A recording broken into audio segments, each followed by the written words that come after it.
शांति।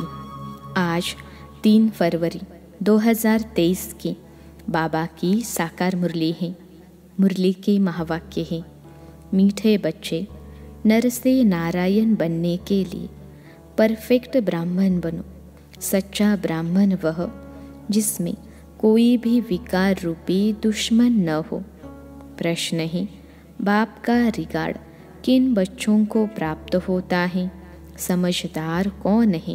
उत्तर है, बाप का रिगार्ड उन्हें मिलता जो यज्ञ का हर एक कार्य रेस्पॉन्सिबिलिटी से करते हैं, कभी गफलत नहीं करते। पावन बनाने की रेस्पॉन्सिबिलिटी समझ इसी सेवा पर तत्पर रहते हैं।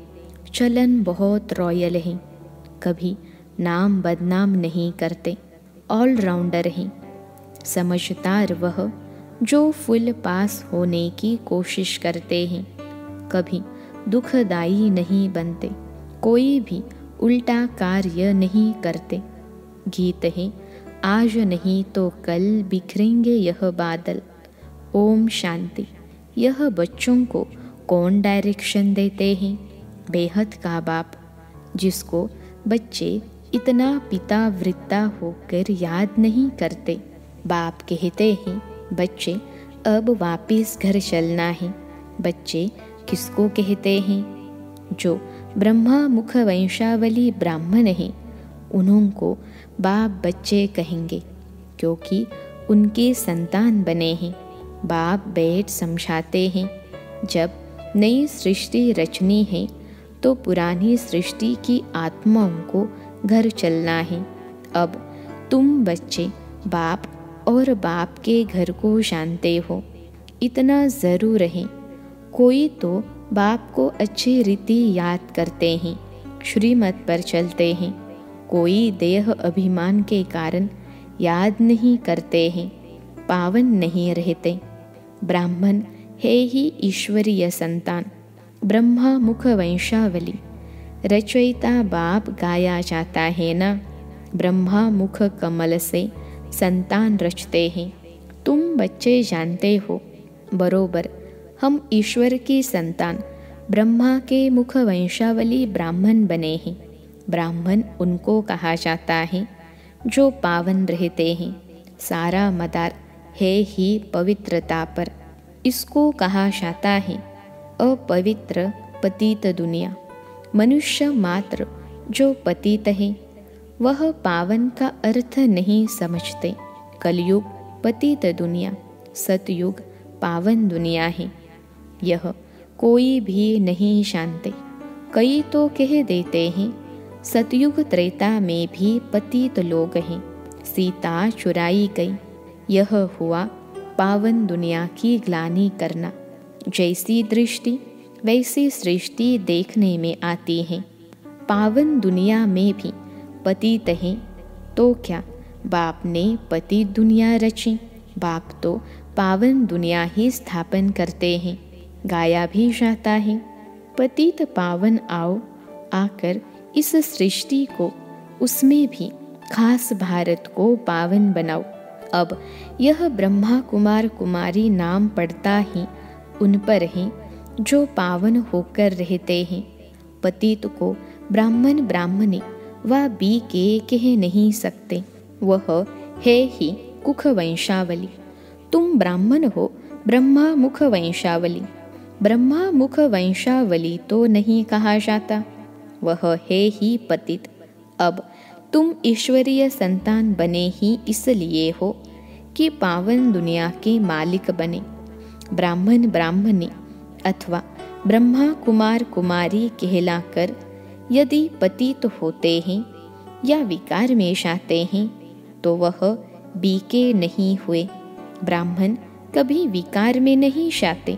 विकार में जाने वाले को शूद्र कहा जाता है। ईश्वर की औलाद बनते ही इसलिए हैं कि ईश्वर से हम राज्य भाग्य लेवे। राजाई का वर्षा लेने के लिए पुरुषार्थ करना चाहिए। लक्ष्य रखना है कि हम नर से नारायण बने। तुम बच्चे जानते हो कि नंबर 1 है काम, सेकंड नंबर है क्रोध। क्रोध आदि का भूत रह जाता है तो वह पूरे वर्षे के लायक नहीं बनते। कहा जाता है यह काम व क्रोध के भूतवश परवश हो गया। बाप को याद न करने कारण रावण के वश हो जाते हैं। ऐसे क्रोधी व कामी नर से नारायण पद पा नहीं सकते। यहाँ चाहिए परफेक्ट ब्राह्मण। बाप समझाते हैं पहले नंबर का भूत आता है देह अभिमान। अगर देही अभिमानी हो बाप को याद करते रहें तो बाप मदद भी करे। जो जितना याद करते हैं उतनी उनको मदद मिलती है। ब्राह्मण सच्चा वह जिसमें यह विकार रूपी दुश्मन न हो। मुख्य देह अभिमान के कारण ही और दुश्मन आते हैं। यह भारत शिवालय था तब दुख की कोई बात नहीं थी। यह मनुष्यों को पता नहीं है, वह तो कह देते हैं माया भी है ही, ईश्वर भी है ही।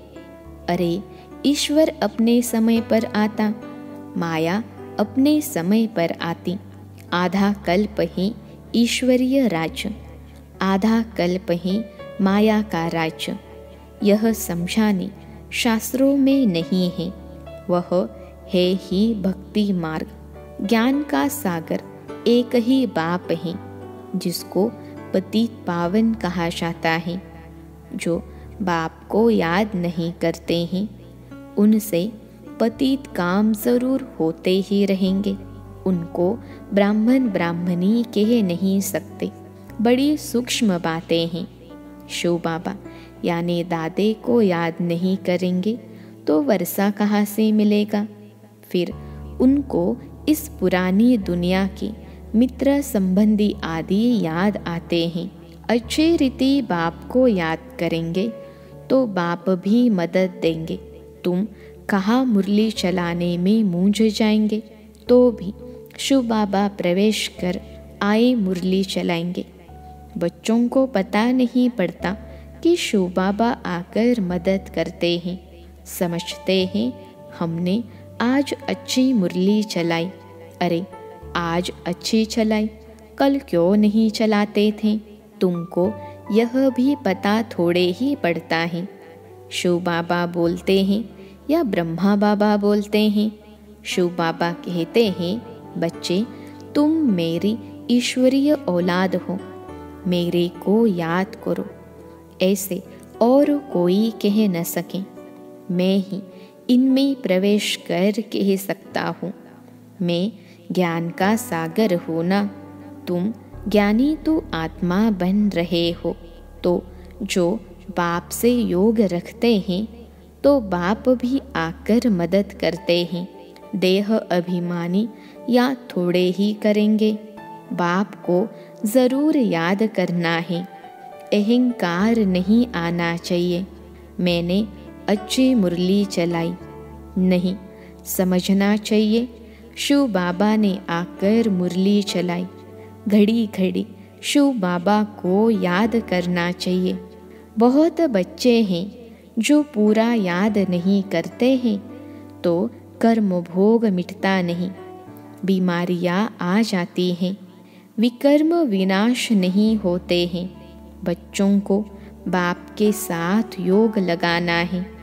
हम राजयोगी हैं, बाप से राजाई लेनी है। हम नर से नारायण बनेंगे। दिल में समझना है मैं इतना पढ़ता हूँ जो सूर्यवंशी में जाऊँ। ऐसे नहीं पहले दास दासीपन फिर राजाई पावे। बाप को याद करने से बाप की मदद मिलेगी, नहीं तो कुछ न कुछ पाप नुकसान आदि होता है। वह दुखदाई बहुत बनते हैं। लक्ष्मी नारायण तो सुखदाई है ना। समझदार बच्चे कोशिश करेंगे फुल पास होने की। ऐसे नहीं जो मिला सो ठीक। हर बात में ऑल राउंड पुरुषार्थ करना चाहिए। ऐसे भी नहीं कि यह काम इनका है हम क्यों करें। बाबा ऑलराउंड काम करते हैं ना। बच्चों की चलन ठीक नहीं रहती तो फिर नाम बदनाम कराते हैं। बाप कहते हैं मेरा बनकर और फिर उल्टा काम करते तो पद भ्रष्ट हो जाता है। ऐसे मत समझो कि यह ब्रह्मा बाबा डायरेक्शन देते हैं। शिव बाबा याद रहना चाहिए। बच्चों को समझना है दुनिया को पावन बनाने का बोझा सिर पर है। हम रेस्पॉन्सिबल हैं। भारत को पावन बनाने की बहुत बड़ी रेस्पॉन्सिबिलिटी है। यज्ञ का हर एक कार्य रेस्पॉन्सिबिलिटी से करना है। कोई गफलत न हो तब बाबा भी रिगार्ड देंगे। नहीं तो धर्मराज ऐसी सज़ा खिलाते हैं जो कभी जेल में भी नहीं खाई होगी। इसलिए बाप कहते हैं विनाश होने के पहले सब विकर्म योग से भस्म करो, नहीं तो जन्म जन्मांतर के विकर्मों की सज़ा धर्मराजपुरी में बहुत खानी पड़ेगी। इसलिए गफलत मत करो। यह अंतिम जन्म है, फिर तो जाएंगे ही स्वर्ग में। मोचरे खाकर फिर प्रजा पद पाना, इसको पुरुषार्थ नहीं कहा जाता। उस समय त्राही त्राही करना पड़ेगा। यह भी बाप साक्षात्कार कराएंगे कि बार बार समझाया था ब्राह्मण बनना कोई मासी का घर नहीं है। ईश्वर का बच्चा बनते हो तो फिर कोई विकार नहीं होना चाहिए। इसमें भी काम महाशत्रु हैं। जो कामवश हो जाते हैं उन्हें ब्राह्मण नहीं कह सकते। माया बहुत पछाड़ेगी, परंतु कर्मेंद्रियों से कोई काम नहीं करना है। फैमिलियरिटी का हल्का नशा, यह भी माया का नशा है। बाबा ने समझाया है इससे भी बोझा चढ़ जाएगा। तुम व्यभिचारी बन गए। ईश्वरीय औलाद में यह काम क्रोध आदि शैतान थोड़े ही होते हैं। वह शैतानी आसुरी गुण है। बहुत है जो ईश्वर के बनते फिर माया के बनंती हो जाते हैं। देह अभिमान में आ जाते हैं। बाप की श्रीमत पर चलना है तब रेस्पॉन्सिबल वह रहेंगे। ब्रह्मा की मत भी गाई हुई है। इनकी मत पर चलने से भी रेस्पॉन्सिबल बाप हो जाएगा। तो क्यों न अपने से रेस्पॉन्सिबिलिटी उतार देनी चाहिए। बाप दादा दोनों की मत मशहूर है। माता की मत पर भी चलना चाहिए, क्योंकि माता गुरु बनती हैं। वह मात पिता अलग हैं। इस समय माता को गुरु बनाने का सिलसिला चलता है।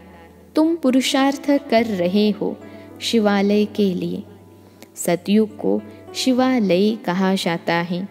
परमात्मा का एक्यूरेट नाम शिव है। शिव जयंती ही गाई जाती है। शिव को कल्याणकारी कहा जाता है। वह है बिंदी। परमपिता परमात्मा का रूप है ही स्टार। सोने अथवा चांदी का छोटा स्टार बनाकर टीका भी लगाते हैं। वास्तव में वह एक्यूरेट ठीक है और स्टार रहता भी प्रकृति में है, परंतु मनुष्यों को ज्ञान नहीं है। कोई फिर त्रिशूल देते हैं। त्रिनेत्री त्रिकालदर्शी की निशानी यानी दिव्य दृष्टि, दिव्य बुद्धि की निशानी देते हैं। अभी तुम बच्चों को इन बातों का ज्ञान है। तुम चाहो तो स्टार लगा सकते हो। अपनी निशानी सफ़ेद स्टार है।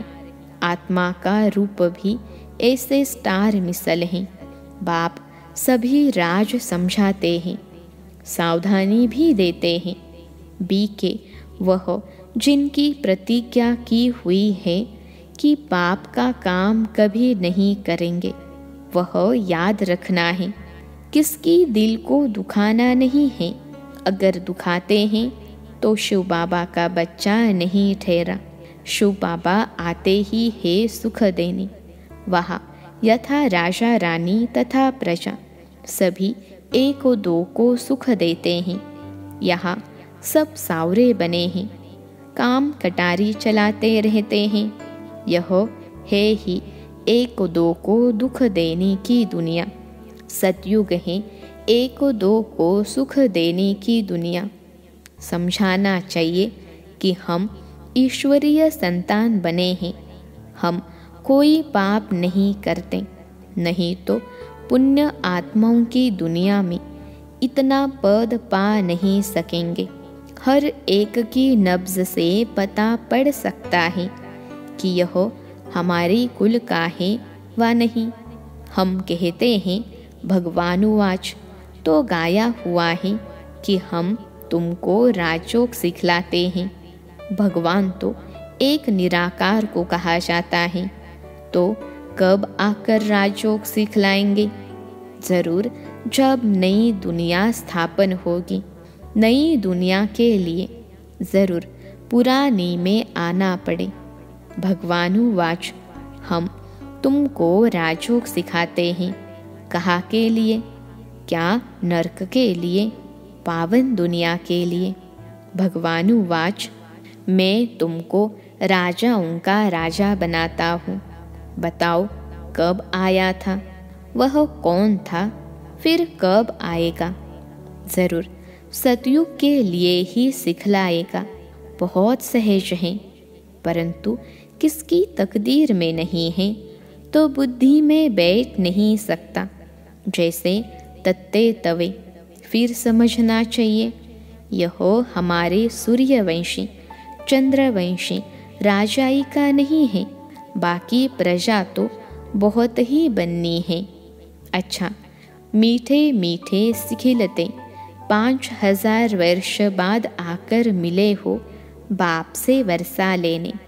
ऐसे बच्चों को माता पिता बाप दादा का याद प्यार और गुड मॉर्निंग। रूहानी बाप की रूहानी बच्चों को नमस्ते। हम रूहानी बच्चों की सिखिलते रूहानी माता पिता बाप दादा को याद प्यार, गुड मॉर्निंग और नमस्ते बाबा नमस्ते। धारणा के लिए मुख्य सार। पहली पॉइंट है, किसी की दिल को कभी भी दुखाना नहीं है। प्रतिज्ञा करनी है, कभी कोई पाप का काम नहीं करेंगे, सदा सुखदाई बनेंगे। दूसरी पॉइंट है, कर्मेंद्रियों से कोई भी उल्टा कर्म नहीं करना है। बाप और दादा की मत पर चल अपना बोझ उतार देना है। आज का वरदान है, अमृत वेले से लेकर रात तक मर्यादा पूर्वक चलने वाले मर्यादा पुरुषोत्तम भव। अमृत वेले से लेकर रात तक मर्यादा पूर्वक चलने वाले मर्यादा पुरुषोत्तम भव। विश्लेषण है, संगम युग की मर्यादाएं ही पुरुषोत्तम बनाती हैं, इसलिए मर्यादा पुरुषोत्तम कहा जाता है। तमोगुनी वायुमंडल वाइब्रेशन से बचने का सहज साधन यह मर्यादाएं हैं। मर्यादाओं के अंदर रहने वाले मेहनत से बच जाते हैं। हर कदम के लिए बाप दादा द्वारा मर्यादाएं मिली हुई हैं। उसी प्रमाण कदम उठाने से स्वतः ही मर्यादा पुरुषोत्तम बन जाते हैं। तो अमृत वेले से रात तक मर्यादा पूर्वक जीवन हो, तब कहेंगे पुरुषोत्तम, अर्थात साधारण पुरुषों से उत्तम आत्माएं। आज का स्लोगन है, जो किसी भी बात में स्वयं को मोल्ड कर लेते हैं वही सर्व की दुआओं के पात्र बनते हैं। जो किसी भी बात में स्वयं को मोल्ड कर लेते हैं वही सर्व की दुआओं के पात्र बनते हैं। अच्छा, ओम शांति।